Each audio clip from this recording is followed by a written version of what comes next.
to 21-year-olds, what piece of advice would you give yourself? Um,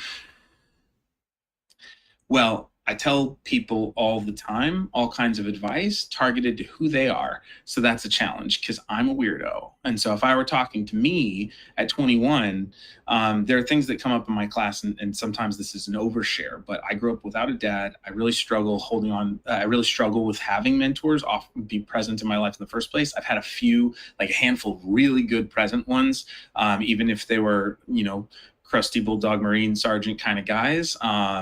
They still were like, well, no one else is going to do this, come here, you need to learn some stuff.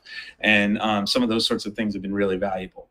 The biggest advice, and I think I cover this in chapter 1 or 2 of my new textbook, Holistic Writing for Healthy Writers, but the big thing is, don't be afraid to ask for help or take help. It's a pride thing to not take help when it's offered. It's also, like I had the problem of not asking for help because I was worried I was going to bother people, and I didn't know who to ask help of. Sometimes it's hard to know who's in your life who you can ask for help from, or ask for help on what. You just get used to surviving. So if you've got people in your support system around you and you don't know who to ask for help, like look for the resources who are around you and just start trying to draw out the knowledge and expertise and life experiences.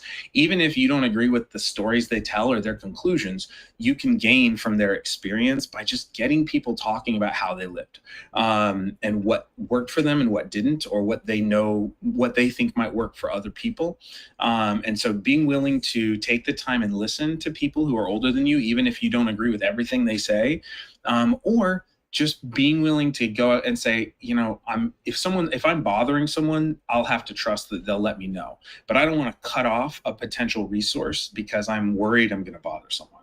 I remember doing that a lot. So because a lot of times what I've discovered over 20 years, or if the question was from 21, so what I've discovered over the 18 years since I was 21 is there are a lot of people who want to help younger generation but don't know how, and are afraid that they'll be seen as imposing or commanding or forcing, or instead of just coaching. And there are other people who overdo it, and usually it's the ones who are kind of shy about it, who are probably better equipped to coach. But you take mentorship where you can get it sometimes.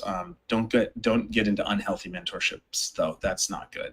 If someone's constantly putting you down and telling you you're just not enough, like that's not going to end well. It should be